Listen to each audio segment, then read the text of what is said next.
दोस्तों, आचार्य चाणक्य कहते हैं, नाखून शरीर का एक ऐसा हिस्सा है जो बहुत सारी शक्तियों से परिपूर्ण होता है और बहुत सारे लोग इस बारे में नहीं जानते हैं कि नाखून के माध्यम से ही किसी को भी वशीकरण, काला जादू तथा तंत्र मंत्र आदि भी किया जा सकता है। सिर्फ यही नहीं, नाखून के माध्यम से अपने दुश्मन को भी धूल चढ़ा सकते हो। दोस्तों, इसलिए पुराने समय से ही इन सभी चीजों का इस्तेमाल किया जा रहा था। दोस्तों, आचार्य चाणक्य जी कहते हैं, काफी लोग तो ऐसे होते हैं कि बहुत ही जल्दी गलती कर देते हैं, यानी कि नाखून को काटकर ऐसे ही कूड़ेदान में फेंक देते हैं, जिससे उनके जीवन में दुर्भाग्य आता है।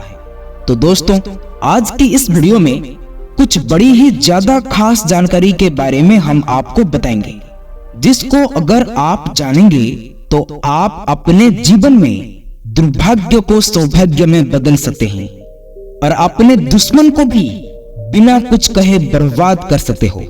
और अगर आपके जीवन में धन की समस्या है तो नाखून के माध्यम से ही धन की समस्याओं को दूर भी किया जा सकता है। वही दूसरी, अगर आपके जीवन में शत्रु है तो शत्रु को भी दूर किया जा सकता है। तो इन सभी चीजों के बारे में आज के इस वीडियो में हम आपको बताएंगे।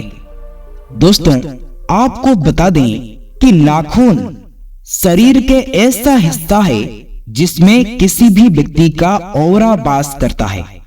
इसलिए काला जादू में नाखून के ही इस्तेमाल से किसी भी व्यक्ति के ऑरा को पकड़ लिया जाता है। काला जादू में नाखून का, बाल का इस्तेमाल निश्चित तौर पर होता ही है। अब काफी सारे लोग गलती ये करते हैं कि जब भी वे अपने नाखून को काटते हैं तो ऐसे ही कूड़ेदान में उन्हें फेंक देते हैं, जबकि ऐसा बिल्कुल भी नहीं करना चाहिए। क्योंकि अपने नाखून को अगर आप कूड़ेदान में फेंकते हैं तो इससे आपका खुद का ही ऑरा खराब हो जाता है। और काफी लोगों को बस इन्हीं बातों के बारे में ज्यादा कुछ पता नहीं होता है, क्योंकि नाखूनों को जैसे ही आप कूड़ेदान, कचरे आदि में डालते हैं तो बस इसका सीधा प्रभाव आपके जीवन पर और आपके ऑरा पर पड़ने लग जाता है। और ये ऑरा अगर किसी भी व्यक्ति का बिगड़ जाता है तो उसके मन में चिंताएं, टेंशन, डिप्रेशन आदि होने लग जाता है, क्योंकि कूड़ेदान में बहुत ही ज्यादा सड़ी गली चीजें रहती है। और अगर वहां पर अपने नाखून को आप फेंक देते हैं तो बस उन्हीं सभी चीजों के प्रभाव आपके ऑरा पर पड़ने लग जाता है, जिसके कारण मन में बेचैनी और डर होने लग जाता है। तो अगली बार से आपको बिल्कुल ध्यान रखना है कि नाखून को काटकर कूड़ेदान में नहीं फेंकना है, नहीं तो आपके दुश्मन प्रतिशोध के आग में आपका जान भी ले सकता है। दोस्तों, आचार्य चाणक्य कहते हैं, अगर आपके जीवन में धन की समस्याएं हैं तो आप इस बात का ध्यान रखें कि आपको नाखून अपने कभी भी खड़े वार में ना काटें, जैसे कि मंगलवार, शनिवार और सोमवार। इन दिनों पर बिल्कुल भी भूल कर भी नाखून को नहीं काटना है, बल्कि नाखून को काटने के लिए केवल बुधवार और शुक्रवार का दिन आप चुन सकते हैं।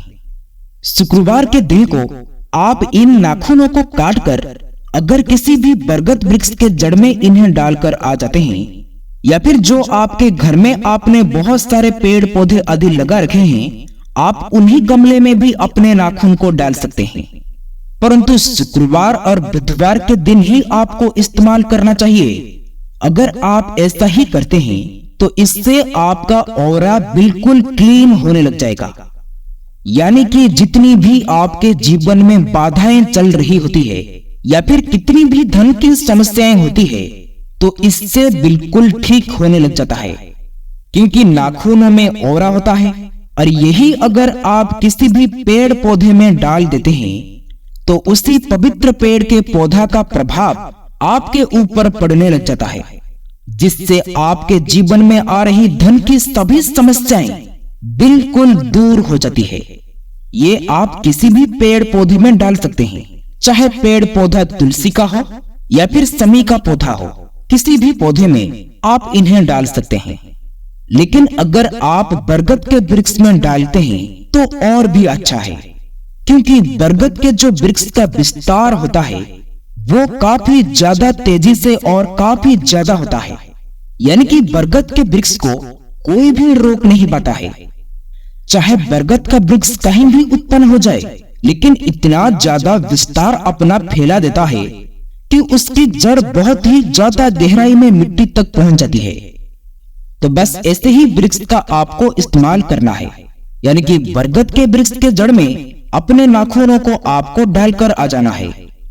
इसी प्रकार अगर कोई भी शत्रु आपके जीवन में है या फिर आपके मन में डर, बेचैनी और चिंता हमेशा ही सताती रहती है, यानी कि आपके मन में हमेशा ही अनजान सा भय बना रहता है, डर और चिंता बनी रहती है, जिसके कारण आपको ठीक से नींद भी नहीं आ पाती है, तो दोस्तों आप इस बात का ध्यान जरूर रखें कि जब भी दुर्भाग्य जीवन में घेर लेता है तो किसी भी व्यक्ति के ऑरा में आसानी से नकारात्मक ऊर्जाएं प्रवेश कर जाती है।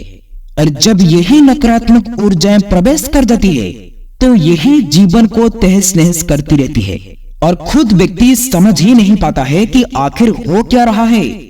क्योंकि अगर किसी व्यक्ति के मन में 24 घंटे ही डर, दुश्मन का भय और चिंता बनने लग जाती है तो फिर ये समझ लें कि उसका कोई भी कार्य संपूर्ण हो ही नहीं सकता है, बल्कि उस दौरान वो कोई भी कार्य के बारे में सोचेगा और कोई भी कार्य अपने हाथ में लेगा तो वो कार्य भी ठप ही होने वाला है।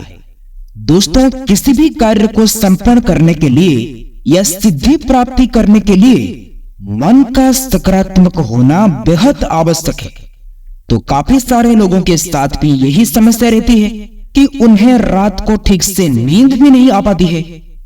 दोस्तों आचार्य चाणक्य कहते हैं कि आप और एक काम भी कर सकते हो, बस इतना ध्यान रखना है कि किसी भी शुक्रवार के दिन अपने पूरे नाखूनों को, यानी कि हाथों के और पैरों के सभी नाखूनों को काट कर लौंग के साथ शनिवार के दिन जला देना है। इस बात का ध्यान रखें कि सिर्फ शुक्रवार के दिन ही आपको नाखून काटना है और उन्हें संभल कर रख लेना है। फिर शनिवार के दिन उन्हें लौंग की सहायता से या फिर किसी लकड़ी को जला करके उनके ऊपर 2 लौंग डालकर नाखूनों को जलाते हुए बिल्कुल राख कर देना है। लेकिन इस बात का भी आपको बिल्कुल ध्यान रखना है कि नाखून बिल्कुल राख ही हो जाना चाहिए और उन राख को किसी भी पौधे के गमले में डाल देना है। ऐसे करने से तुरंत ही हर डर, हर भय, हर चिंता तुरंत ही समाप्त होकर राख हो जाती है और आपके दुश्मन आपका एक बाल भी बांका नहीं कर सकता है। ये बड़ा ही आसान सा प्रयोग है।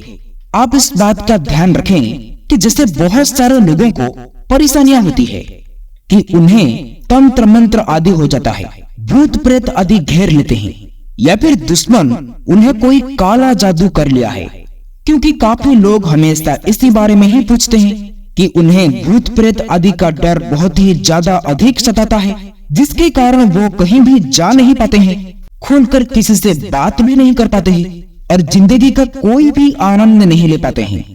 तो आप इस बात को ध्यान रखें कि शुक्रवार के दिन आपको अपने हाथों के और पैरों के नाखून को काट कर शनिवार के दिन लौंग से उन्हें जलाना है। लेकिन उस समय जलाना है जिस समय शाम होता है, यानी कि जब सूरज ढलने वाला होता है। और बस उसके राख को किसी भी पौधे के गमले में आप डाल दिया करें। जैसे ही आप इस प्रयोग को करना शुरू करेंगे, आप खुद देखेंगे कि जो भी नकारात्मक चीजें आपको परेशान कर रही थी वो आपसे खुद ही डर कर भागने लग जाएंगी। क्योंकि इन सभी चीजों को, जितना भी नकारात्मक ऊर्जाएं होती है, उन्हें आग से बहुत ही ज्यादा डर लगता है। इसलिए जिस भी व्यक्ति का अग्नि तत्व बढ़ा हुआ होता है तो ऐसे व्यक्ति को कभी भी भूत प्रेत आदि की समस्या सता ही नहीं सकती है। अग्नि तत्व क्या होता है और इसे किस प्रकार आप बड़ी आसानी से बढ़ा सकते हैं, ये आने वाले वीडियो में जरूर ही हम आपको बताएंगे, क्योंकि हम अपने चैनल में हमेशा ही खास चीजें आपको बताते हैं। तो दोस्तों, इस वीडियो में जितने भी प्रयोग हमने आपको बताए, इन्हें निश्चित तौर पर आप करते रहे तो आप खुद ही अपने जीवन में बदलाव को देखेंगे। दोस्तों, उम्मीद है कि आपको ये वीडियो पसंद आई होगी और आपको इस वीडियो से काफी कुछ सीखने को मिला होगा। आप अपना कीमती समय देने के लिए आप सबको बहुत बहुत धन्यवाद। ये कहानी आप लोगों को अच्छी लगी हो तो वीडियो को शेयर, सब्सक्राइब, लाइक जरूर करें। फिर मिलेंगे कुछ नया सीख के साथ और एक नई वीडियो में। तब तक के लिए आप अपना ख्याल रखें। ओम नारायणाय नमः।